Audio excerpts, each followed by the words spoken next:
Assalamualaikum warahmatullahi wabarakatuh. Kita lanjutkan perkuliahan kita, dan seperti biasa nanti absensinya di kolom komentar, bisa tulis nama dan NPM. Dan karena ini YouTube, besar kemungkinan yang nonton bukan cuma mahasiswa ya, tapi biar bagaimanapun semoga tetap memberikan manfaat buat kita semua. Kalau ada pertanyaan nanti bisa di kolom komentar ya, dan akan kita jawab di video-video selanjutnya insya Allah. Kalau ada suara motor lewat di maklumin ya, karena kita suasananya dekat dengan jalanan, jadi mungkin ada suara kucing, suara ayam, suara motor ya. Maklumin.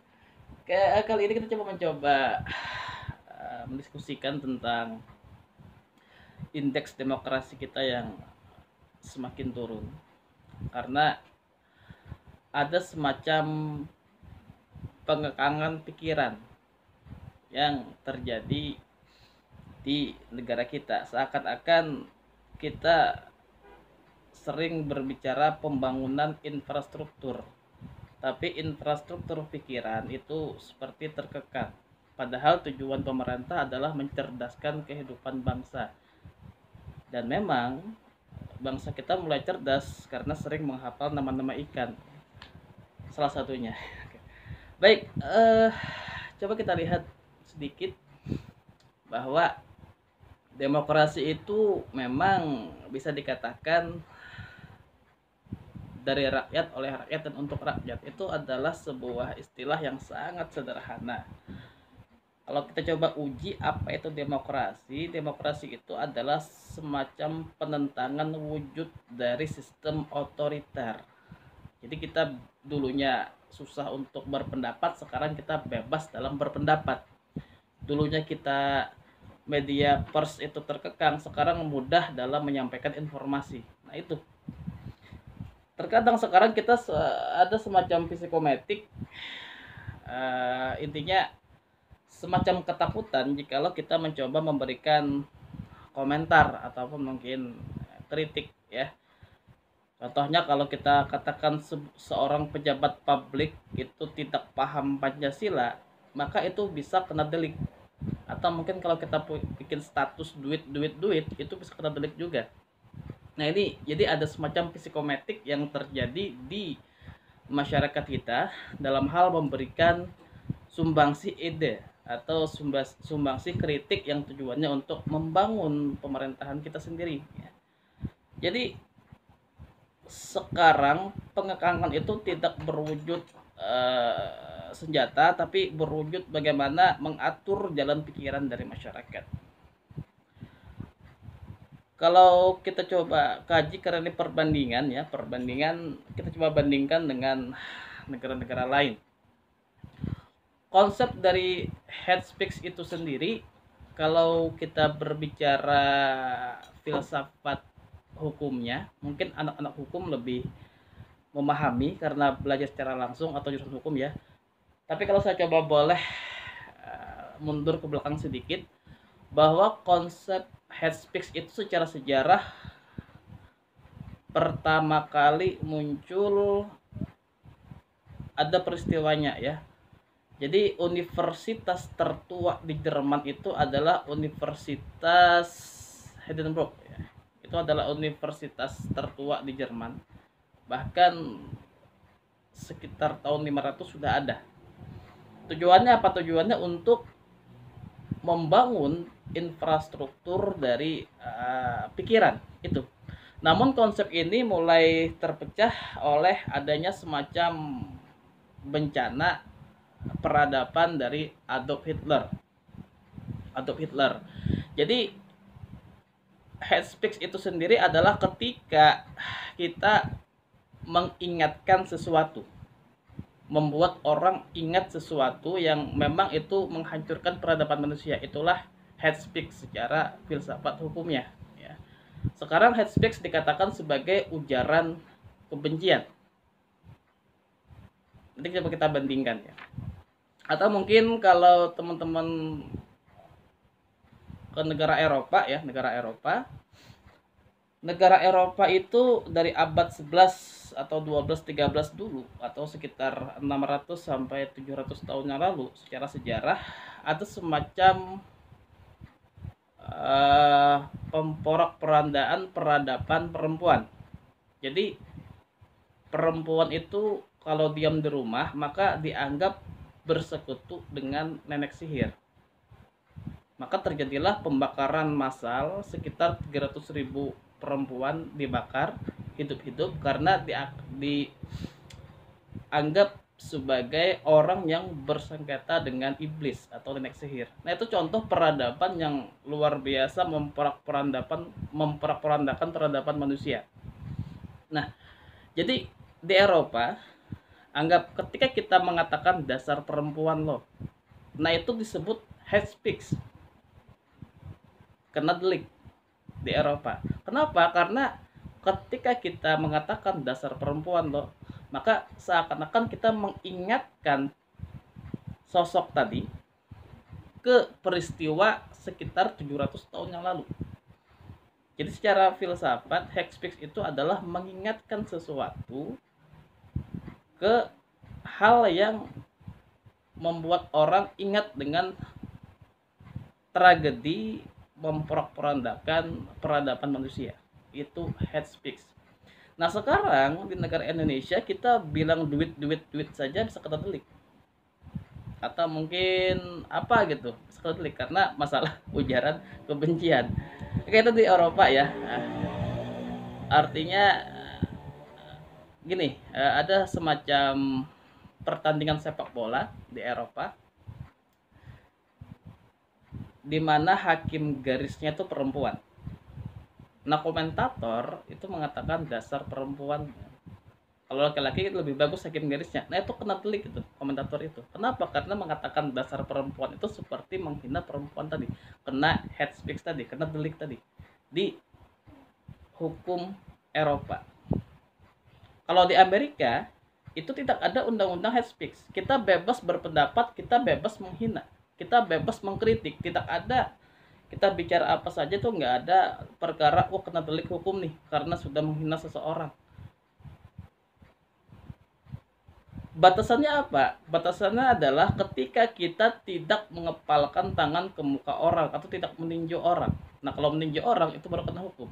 Tapi ketika bebas berpendapat, mengkritik, menghina itu tidak ada peraturan yang mengatakan di Amerika itu kena delik, ya. Jadi ada semacam perbandingan yang luar biasa antara Amerika dengan Eropa. Kurang dari 10 tahun yang lalu, rektor dari Harvard University namanya Lawrence Summers ya. Ini sangat heboh di berita-berita luar negeri. Lawrence Summers, beliau itu rektor dari Harvard University yang juga pernah menjadi penasehat keuangan Clinton atau Barack Obama ya. Jadi sang profesor yang bernama Lawrence Summers ini dalam dialog publiknya pernah mengatakan bahwa perempuan itu tidak pantas menjadi profesor di bidang matematika. Nah, kalau di Eropa ketika dia mengatakan perempuan tidak pantas menjadi profesor di bidang matematika, dia sudah kena delik. Karena ada hate speech di sini, ada ujaran kebencian ketika mengatakan perempuan. Tapi karena di Amerika itu tidak ada hukum yang seperti itu, maka tidak ada hukum yang mengatur yang membuat si profesor tadi kena delik di Amerika. Namun 1 minggu kemudian, para feminisme perempuan di Amerika mengadakan semacam demo publik yang membuli profesor tadi karena sudah seakan-akan merendahkan derajat perempuan. Jadi di sini etika publik bermain. Karena etika publik bermain sehingga Lawrence Summers, sang rektor Harvard University tadi, mengundurkan diri dari jabatannya. Nah, perbandingan ini adalah memang secara undang-undang hukum dia mengatakan perempuan tidak pantas jadi profesor matematika, itu tidak ada delik. Tapi ada yang lain, Apa aspek lainnya adalah etika publik yang berdemo, yang membuli dia. Di sini kita bisa mengatakan bahwa etika publik itu lebih kejam daripada hukum. Sifat malu itu lebih kejam daripada hukum. Nah, di Indonesia kita semakin bingung. Kalau kita mengkritik sedikit saja bisa kena delik gitu. Kalau kita mengatakan apa aja bisa kena delik gitu ya. Namun intinya kritik itu adalah kita bukan mengkritik personanya, bukan mengkritik orangnya, tapi yang kita kritik adalah kebijakannya. Contoh, kalau saya boleh ambil variabel ya. Ini ada wacana bahwa para perawat yang gugur, para dokter yang gugur karena COVID-19, maka akan disediakan makam pahlawan bagi para dokter dan perawat yang gugur karena tragedi corona. Secara asumsi opini ini memang bagus, makam pahlawan. Namun secara uji argumentasi ini seakan-akan menyiapkan mereka untuk tewas. Padahal mereka tidak butuh gelar pahlawan. Karena bagi masyarakat, dokter dan perawat sudah merupakan pahlawan di hati masyarakat masing-masing. Ya. Yang mereka butuhkan adalah kesejahteraan perawat, dokter, bagaimana APD yang lengkap, kebijakan yang pas dan sebagainya. Jadi memang secara kasat mata mereka mungkin gugur karena COVID-19. Namun kalau kita uji lagi, jadi mereka gugur karena kebijakan yang inkonsistensi, kebijakan yang lambat, bukan karena coronanya. Nah, itu contoh ya, contoh bagaimana kita menguji dari sebuah kebijakan. Jadi yang kita kritik bukan personanya, namun bagaimana kebijakannya. Kembali kepada demokrasi tadi. Demokrasi itu adalah ketika yang dulunya kita susah berpendapat menjadi bisa berpendapat. Ketika media massa, pers ya, media cetak itu dikekang, sekarang mudah terbuka dan sebagainya. Nah, media massa, media cetak, para jurnalis itu merupakan tumpuan yang luar biasa dalam sistem demokrasi. Bagaimana mereka mengakses publik untuk mencerdaskan bangsa. Jadi pers itu bukan humas pemerintah, bukan untuk mempromosikan pemerintah, tapi bagaimana sebagai media oposisi untuk mencerdaskan kehidupan bangsa. Nah, itu yang sangat penting ya. Jadi intinya adalah demokrasi kalau kita mundur ke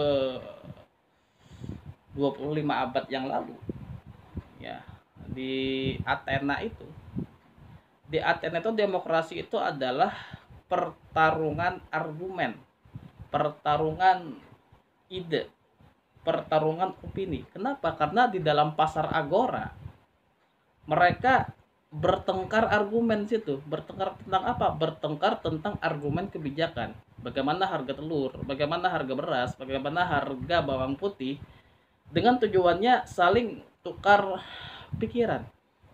Nah, konsepnya adalah tujuan pemerintah mencerdaskan kehidupan bangsa. Infrastruktur pembangunan okelah dibangun, tapi jangan sampai kita mengesampingkan infrastruktur pikiran. Demokrasi adalah bagaimana masyarakat bisa memberikan ide yang membangun kepada pemerintah demi tujuan bersama. Oke, itu mungkin singkat ya, untuk menghemat kuota teman-teman juga. Kita ambil waktunya sekitar hampir 15 menit. Semoga bermanfaat ya. Dan pesan saya kepada mahasiswa, tetap tingkatkan literasi, perbanyak baca buku, perbanyak menulis, dan saya yakin jika literasi Anda kuat, maka Anda akan di tokoh-tokoh muda yang berpengaruh. Sekian dari saya, akhir kata, assalamualaikum warahmatullahi wabarakatuh. Bentar, kaos oblong ya, maaf. Nih, nggak sengaja kaos oblong bapak, nggak apa, karena di rumah ya, nanti insya Allah di rekaman nanti kita pakai kemeja atau mungkin pakai baju kerah. Ini nggak sadar kalau pas oblong nanti. Mohon maaf ya. Oke, makasih.